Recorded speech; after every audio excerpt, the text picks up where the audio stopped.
নবীজি সাল্লাল্লাহু আলাইহি ওয়াসাল্লাম তখন বলতেন, আল্লাহুম্মা বারিক লানা ফি রজব ওয়া শাবান ওয়া বাল্লিগনা রমাদান। নবীজি সাল্লাল্লাহু আলাইহি ওয়াসাল্লাম বলতেন, আল্লাহ আপনি আমাকে রজব ও শাবানের বরকত দান করেন, রমজান পর্যন্ত আমাকে পৌঁছায়া দেন। কেন?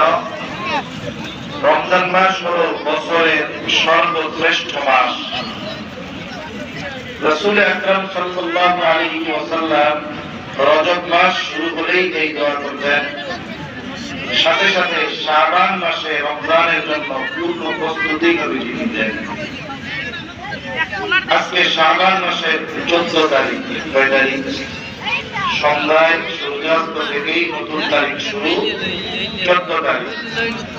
আগামীকাল যে রজনী, এটা একটা বরকতময় রজনী, মুক্তির রজনী। আল্লাহ রাসূল সাল্লাল্লাহু আলাইহি ওয়াসাল্লাম বলেন, ইন্নাল্লাহা ইয়াতলিউ ফি লাইলাতিন নিসফি মিন শাবান ফায়াগফিরু লিজামিই খালকিহি ইল্লা লিমুশরিকিন আও মুশাহিদিন।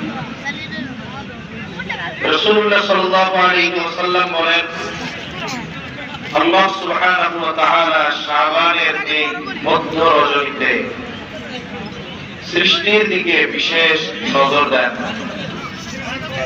ফায়াগফিরু লিজামিই খালকিহি ইল্লা লিমুশরিকিন আও মুশাহিদিন।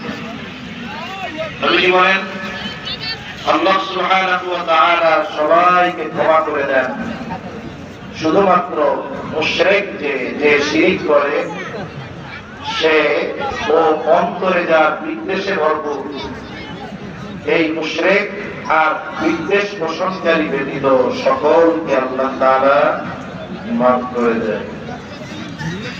এই রজব শাবান মাস আসলে নবীজি রমজানের প্রস্তুতি বেশি নিতেন। রাসূল আকরাম সাল্লাল্লাহু আলাইহি ওয়াসাল্লামের এই মাসের আমলের ব্যাপারে আয়েশা সিদ্দিকা রাদিয়াল্লাহু তাআলা আনহা বলেন যে আমি নবীজি সাল্লাল্লাহু আলাইহি ওয়াসাল্লামকে রমজান মাস ছাড়া কোন মাসে পূর্ণ রোজা রাখতে দেখি নাই, আর শাবান মাসের চাইতে অন্য কোন মাসে শাবান মাসের চাইতে বেশি রোজা রাখতে দেখি নাই। তার মানে নবীজি সাল্লাল্লাহু আলাইহি ওয়াসাল্লাম শাবান মাসে সবচাইতে বেশি রোজা রাখতেন।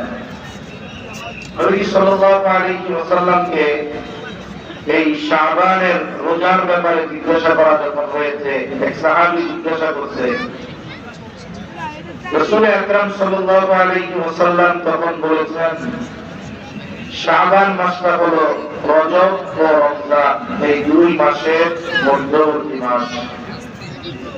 এই মাসটার ব্যাপারে মানুষ বেশি উদাসীন, গাফেল। নবীজি বলেন, অথচ এই মাসে আল্লাহর কাছে বান্দার আমল পেশ করা হয়। শাবান মাসে আল্লাহর নিকট বান্দার আমল পেশ করা হয়। নবীজি বলেন, আমি এটা ভালোবাসি, পছন্দ করি যে আমার আমল আল্লাহর কাছে পেশ করা হবে, আর এই অবস্থায় আমি থাকবো রোজাদার। এজন্য নবীজি সাল্লাল্লাহু আলাইহি ওয়াসাল্লাম এই মাস গুলোতে বেশি বেশি রোজা রাখতেন, বিশেষ করে শাবান মাসে।